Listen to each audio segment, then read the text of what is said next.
Kebutuhan infrastruktur jalan semakin dirasakan, mengingat besarnya potensi ekonomi di wilayah selatan Jawa, diantaranya pariwisata pantai, pegunungan, hutan, serta pariwisata budaya.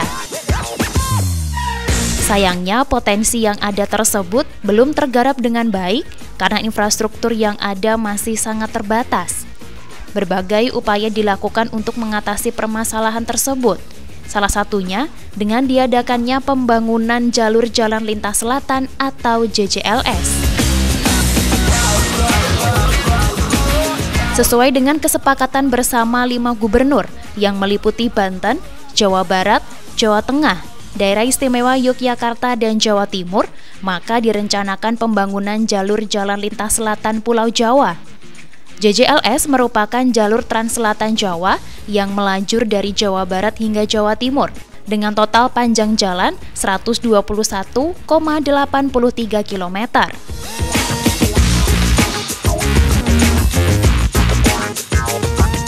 JJLS di Daerah Istimewa Yogyakarta terbagi di Kabupaten Kulon Progo dengan panjang 23,29 km, Kabupaten Bantul 16,28 km, dan Kabupaten Gunung Kidul 82,26 km.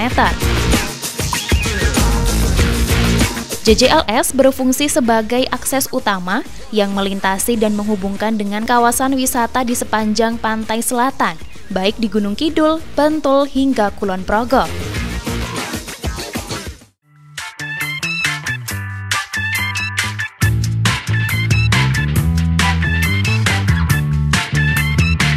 Untuk meningkatkan infrastruktur dan memudahkan akses masyarakat, selain pembangunan JJLS, pemerintah Daerah Istimewa Yogyakarta juga membangun jembatan Lemah Abang yang menghubungkan dua wilayah, yakni Kabupaten Sleman di Desa Lemah Abang, Kelurahan Gayam Harjo, Kecamatan Prambanan, dan di Kabupaten Gunung Kidul di Desa Gembyong, Kelurahan Ngororo, Kecamatan Pato.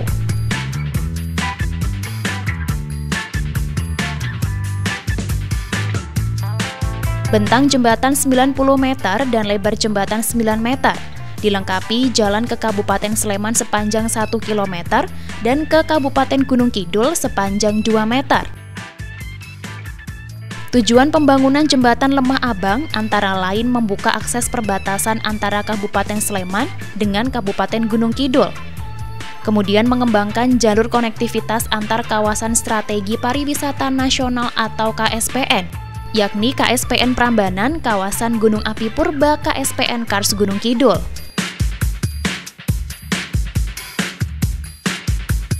Ada juga manfaat lain, yakni meningkatkan aksesibilitas dalam rangka mendukung pertumbuhan dan kebangkitan ekonomi di area yang dilalui, yakni Prambanan Pato. Jalan ini menjadi pilihan baru untuk menghindari makin crowded dan macetnya kota Yogyakarta yang akan menghambat perkembangan Gunung Kidul maupun Kabupaten Sleman. Hal itu juga dapat mengurangi beban jalan di Piungan maupun kota Yogyakarta. Latar belakang pembangunan JJLS adalah kondisinya pada saat itu wilayah selatan memiliki percepatan pertumbuhan yang belum optimal bila dibandingkan dengan wilayah utara. Pengguna jalan cenderung menggunakan jalur utara karena secara kapasitas lebih besar dan konektivitasnya juga lebih baik dibandingkan dengan jalur selatan. Sehingga fokus pertumbuhan terjadi di wilayah utara. Sementara di sisi lain, wilayah selatan memiliki banyak potensi untuk dikembangkan. Salah satunya adalah potensi wisata bahari yang dapat menjadi salah satu destinasi unggulan. Tujuan dari pembangunan JJLS ini adalah untuk memeratakan pembangunan di wilayah selatan dengan meningkatkan penyebaran aksesibilitas sehingga dapat memicu baik itu perkembangan wilayah maupun pertumbuhan ekonomi. Proses perencanaan JJLS dimulai pada tahun 2003, diawali dengan dokumen FS atau Feasibility Study yang salah satu tujuannya adalah menentukan trase terbaik untuk JJLS, yaitu trase yang saat ini dilangsungkan pembangunannya. Kemudian pada tahun 2006 melalui Dinas Kimpraswil DIY disusun dokumen lingkungan yang di-updating secara bertahap disesuaikan dengan kondisi terkini baik mulai dari tahun 2016 sampai 2018. Kami di P2JN Provinsi DIY di bawah Balai Besar Jalan Nasional Jateng DIY Ditjen Bina Marga Kementerian PUPR secara bertahap memulai detail engineering design atau disebut DED untuk JJLS dari tahun 2005 hingga sekarang kami masih melakukan review baik untuk desain jalannya maupun jembatan-jembatan penghubung JJLS.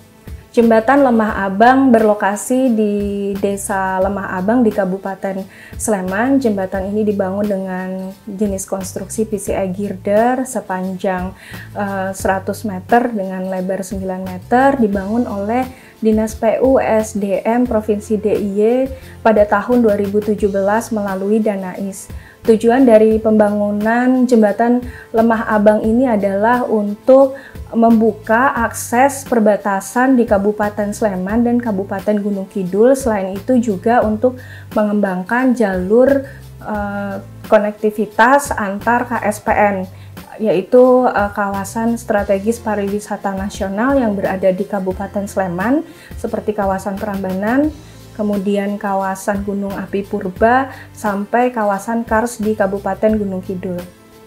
Peran Pemda DIY di pembangunan JJLS, kami di Balai Besar Pelaksanaan Jalan Nasional Jateng DIY, Ditjen Bina Marga Kementerian PUPR bersama-sama dengan Pemda DIY selalu melakukan koordinasi yang intensif, baik mulai dari tahap perencanaan hingga tahap pembangunan JJLS. Pemda DIY memberikan dukungan yang positif. Peran besar Pemda DIY dalam pembangunan JJLS adalah pembebasan lahan. Tentu saja hal ini bukan hal yang mudah karena pembebasan lahan memerlukan alokasi anggaran yang cukup besar dan bersinggungan langsung dengan masyarakat yang terdampak. Namun berkat pendekatan yang baik dari Pemda DIY, pembebasan lahan dapat diselesaikan sesuai dengan timeline yang direncanakan dan kendala-kendalanya yang ada juga dapat terselesaikan dengan baik. Pembangunan JJLS sangat krusial untuk masyarakat.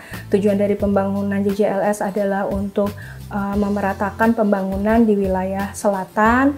Diharapkan dengan adanya JJLS ini dapat memperlancar arus lalu lintas, memperlancar distribusi barang dan jasa, serta meningkatkan konektivitas baik antar wilayah maupun antar destinasi wisata, sehingga harapannya dapat meningkatkan kesejahteraan dan perekonomian masyarakat.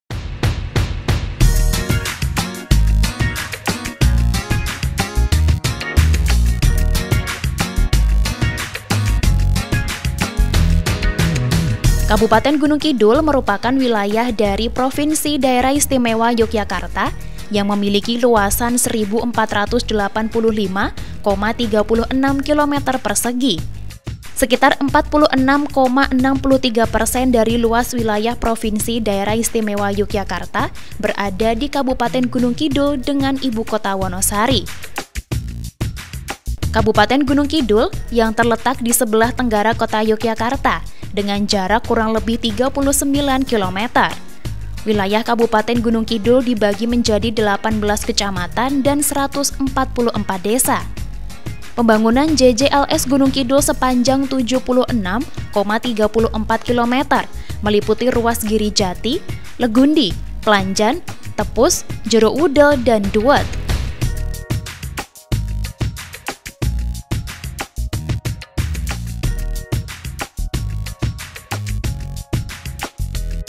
Tahun ini terdapat 2 titik pembangunan JJLS di Gunung Kidul. Pertama, pembangunan yang menghubungkan Jero Udel Duet sepanjang 10,6 km. Anggaran pembangunan di ruas jalan ini mencapai 282 miliar rupiah. Sedangkan ruas kedua, pembangunan dilaksanakan untuk ruas jalan Legundi sampai Pelanjan sepanjang 4,7 km. Adapun pembangunan ruas ini menelan biaya sekitar 96 miliar rupiah. Pembangunan ruas Jalan Jeruk Wuda dan Legundi Planjan mulai dilakukan pada tahun 2019 dan target selesai pada tahun 2022. Dalam rangka mewujudkan pengembangan wilayah, khususnya pembangunan jalan JJLS, telah disepakati antara pemerintah daerah dengan pemerintah pusat dalam hal pembagian tanggung jawab dan yang menjadi kewajiban masing-masing. Pemerintah daerah, baik kabupaten setempat maupun daerah istimewa Yogyakarta, sesuai kemampuan keuangan daerah, tiap tahunnya mengalokasikan anggaran untuk pembebasan tanah, tanam tumbuh atau karangkitri maupun bangunan. Sedangkan pemerintah pusat, dalam hal ini, lewat Kementerian Pekerjaan Umum, berkewajiban membangun fisik jalan berikut bangunan pelengkapnya pada lokasi yang tanahnya telah dibebaskan oleh pemerintah daerah. Baik, proses pembangunan JJLS kita laksanakan secara bertahap, dimulai dari proses pembebasan lahan yang dilaksanakan oleh pemerintah Provinsi Daerah Istimewa Yogyakarta, sedangkan untuk proses pelaksanaan konstruksinya sendiri dilaksanakan oleh pemerintah pusat melalui Kementerian PUPR, Direktorat Jenderal Bina Marga. Jadi memang pembangunan ini sendiri kita laksanakan kolaborasi antara pemerintah pusat dengan pemerintah Daerah Istimewa Yogyakarta. Untuk panjang penanganannya, Pansela di Provinsi Daerah Istimewa Yogyakarta ini secara total sepanjang 116 km kurang lebih.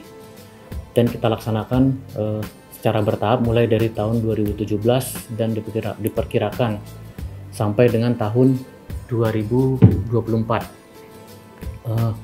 Di tahun 2017 sendiri kita sudah melaksanakan sepanjang 3,14 km, kemudian di tahun 2018 kurang lebih sekitar 1,5 km, dan di tahun 2019 sampai dengan saat ini kita sudah melaksanakan sepanjang kurang lebih 15,3 km. Untuk kendala sendiri di dalam pelaksanaan pembangunan ini, secara umum, secara garis besar kita menghadapi kendala dari aspek sosial dan aspek teknis sendiri. Untuk dari aspek sosial lebih ke proses pembebasan lahan yang dilaksanakan, kemudian dari aspek teknisnya terkait dengan adanya beberapa penyesuaian desain yang kita perlu laksanakan selama pelaksanaan pekerjaan. Namun semua kendala-kendala itu saat ini sudah dapat kami atasi. Target yang kita laksanakan saat ini sudah sesuai dengan target yang memang kita canangkan. Jadi untuk tahun ini sendiri kita melaksanakan sepanjang 15,3 km tersebut juga sudah sesuai dengan yang kita programkan sampai dengan tahun 2021. Baik, jadi harapan untuk JJLS memang selama ini kecenderungan terdapat kesenjangan kondisi perekonomian khususnya antara wilayah pantai utara Jawa dengan pantai selatan Pulau Jawa. Jadi harapannya dengan adanya pembangunan di pantai selatan atau di JJLS Pulau Jawa ini dapat lebih meningkatkan kondisi perekonomian masyarakat khususnya di wilayah selatan Pulau Jawa. Selain itu, dengan adanya pembangunan di pantai selatan Pulau Jawa ini diharapkan jalur logistik yang tadinya terfokus di wilayah utara, pantai utara Pulau Jawa dapat terdistribusi ke wilayah pantai selatan Pulau Jawa.